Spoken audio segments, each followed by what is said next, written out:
Okay, chat, there's something I want to talk about. So I posted a video on my main channel. Okay, exclamation mark new vid if you haven't watched it. Skirk guide will come out in 2 days probably. It's in the work. There's just one part I didn't do yet, but been a while since we posted this. Skirk is a character that is very difficult to accurately explain. Let me elaborate. Okay, it's hard to convey Skirk, what she does, and how good she is. Why? Because there is a great discrepancy between her peak and her average. But even then, even though it's a big discrepancy, which people complain about and I myself have complained about, even her low is still like good. So it's weird because even if you have dog shit, she's still pretty good. But the problem is that the difference from good to Escoffier is like 30 to 40%. And that's a lot. Well, with Escoffier Farina, which is pretty fucking big. And also Farina with no Escoffier doesn't really improve your team. Like Farina no Escoffier is just the same as like Yelan in her teams. Because you have to run a ass healer. You have to run Mika. That's the problem with Escoffier. It's not that she's just good. It's that she's also good and a healer. She gives you res shred and damage. So let's say, okay, picture this, right? Escoffier is released in Genshin Impact and doesn't heal. Guess what? She's still in the best Skirk team and she doesn't heal. Then,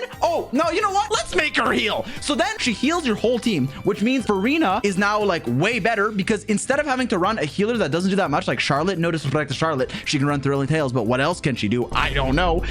Sorry. But instead of doing that, you can run an offensive slot. Yelan, Sitlali, Shenhe, Mona, Neuvillette maybe, like something, right? And that's because Escoffier also heals. So what does that mean? That means that your teams with Escoffier Farina make Skirk genuinely a top 3 DPS, in my opinion. Genuinely incredibly strong. But without Escoffier, you're not bad. You're still good, which is the hard part. The hard part is you're still good. It's just the gap is unlike things we've seen in many releases. Like it's not just, okay, every character has good team. Good team with Farina and then like free to play team and then like premium. She kind of goes from like incredible DPS to like pretty decent, like pre-Natland good, like pretty good. If she was released with her optimal team being her free to play team and you ask me, should I get her? I'd be like, play her if you like her, right? Like fucking, she's decent, but you don't need her. Okay. But now the problem is that in her best team, she's fucking incredible. And I'm not complaining. I love her. I'm not complaining. I love her, but it's just the discrepancy between the two is really big. So what does that mean? Okay. It means that on one hand, I want to say stuff like her teams are really restrictive because they are. And 3 of her passives say, hey, you're not playing freeze. Go fuck yourself. It's literally written in the passive. Read the text when she comes out. The passive says, fuck you if you're not running Hydro Cryo. It says that. So that is something I like complain about because it's a bit annoying. I don't like that form of design. However, in her Escoffier teams, she's fucking broken. Like top 3, top 5, like really good. But then if you don't have her, she drops by like 30 to 40%, 20 to 40%, which is big. But the damage you're doing is still good. So it's like, it's annoying, but I don't want to doom post because like, even if you like, it's annoying that it's restrictive, but even if you don't have the right team, she can still clear. And then if you have the right team, she's really good. And this is the part. I didn't even get to the part. You can do something called a turbocharged super rotation. Okay, I don't know what I'm gonna call it in my guide yet. I don't know, but there's a way to basically shove 2 rotations into one if you start with stacks. So typically when you play Skirk, you can't use your burst without using your skill first. Okay, you need to suck up the void rifts. How do you do that? You tap your skill and then your burst is like a normal attack buff and you're a normal attacker. Or you hold your skill, sweet, and then you have stacks to do a big burst of damage. However, if you start with your stacks ready, which happens in the Abyss, and you can kind of, I'm pretty sure you can preload and save it for the next chamber, but I need to test in game when it's out, but I'm pretty sure you can do that. Then what you can do is a hyper rotation, and that rotation has DPS that's very high. We'll get into how high, okay? And what that means is that at high investment, if you can clear in one rotation and do something like that, she can be like incredibly strong.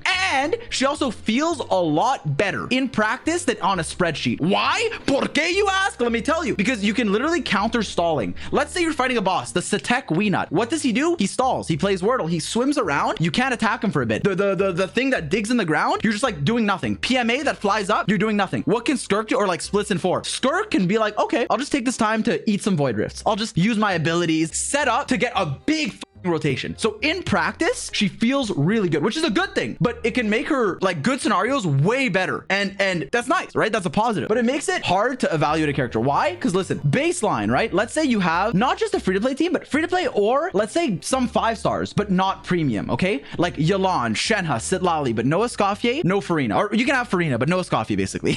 What does that mean? It means your DPS will be around, and I know Zaj did some math. I know other people did some math. I'm not gonna go into a math war, but I'm gonna use use easy to follow numbers from my goat, the Genshin scientist. So shout out to him. Okay. Shout out to Zajef too, because I talked to him about it. But like with a non-Escoffier team, let's say you can do 80k DPS, 85. But this one, Silali, I think Silali, Throne Tails, and Scroll is kind of fake. It's really hard. I guess with the Alon, you have more Hydro app than Farina, but it's still really hard to get. But regardless, let's say 80, 85. That's not bad. Okay. For reference, like a pre-Mualani damage standard, that's good. Like pre-Mawika, that's pretty good, right? Like if we go to like random simulations, right? Like that's like Chasko's signature here, but this isn't her best team. Obviously, there were new releases since then. You can play Chevy, you can play Mawika, you can play Sidlali. Like there's other stuff. These are just numbers. Don't use numbers and be like, oh, this is everything. I'm just saying, even in these teams, the damage is still fine. Like it's still good. But when you have her good team, and we'll talk about the more than just what's here, but like you fucking get way higher, bro. Like here's 115. Other calcs have shown 120. There's rotations where you can do. I'm telling you, if you can do one Turbocharged rotation, she can be similar to Mawika. Not overall. I don't think she's overall similar because way more restrictive, and most of her rotations aren't like that. But there's scenarios where she can be, and that's what makes it hard to talk about. Because on one hand, she's broken,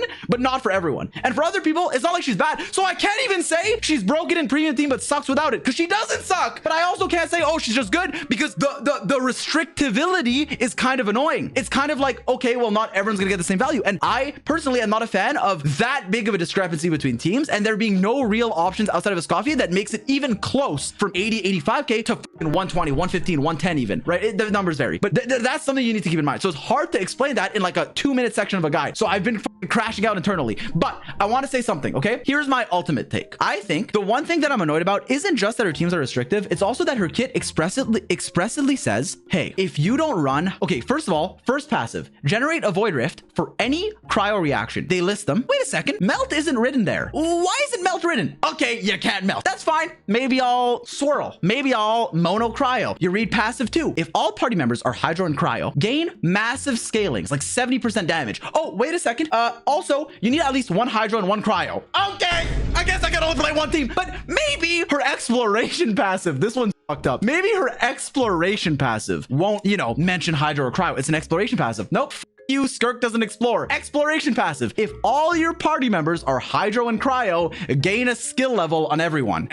A skill level on everyone? That's damage for Farina, damage for Escoffier, damage for Skirk. So you literally get more damage if you're full freeze from your exploration passive. That doesn't even make sense. But at the same time, I like her, and she's really fun to play, and you can like actually kind of skill expression. There's combos, there's like 2 different play styles, and there's actually teams, even though it's restricted. So it's like, I like her, but I'm complaining, but I don't like some parts, but I like the other parts. So how do I explain the nuance in like a 2-minute video? I can't, man. I can't, because now you might hear this and you say, oh, she sucks, but she's actually good. But then you're like, oh, but I don't know. I need water. So I like her. Like, all this to say, I'm really looking forward to her. But also, it's one of the biggest differences from no premium to premium. But also, even without premium, she's still pretty good. But she's really restrictive. So it's like, there's like some bad, but there's also some good. Okay. Also, by the way, if you're like, how much is the restriction? I've looked at some calcs, multiple. If you want Shilonin to perform better than Charlotte, Mika, or like a Xingqiu, you need C2. Sorry, Shilonin. I don't know if I said Shilonin. Okay. If you want Shilonin to be better than like a Xingqiu or a Mika, you need C2. You need C2. And even then, I'm not even sure about Xingqiu, but definitely Mika. You need C2. Anyways. And even then, you like shouldn't play. Like, it's fucked up, bro. It's fucked up. So that's another thing. Hey, Zox.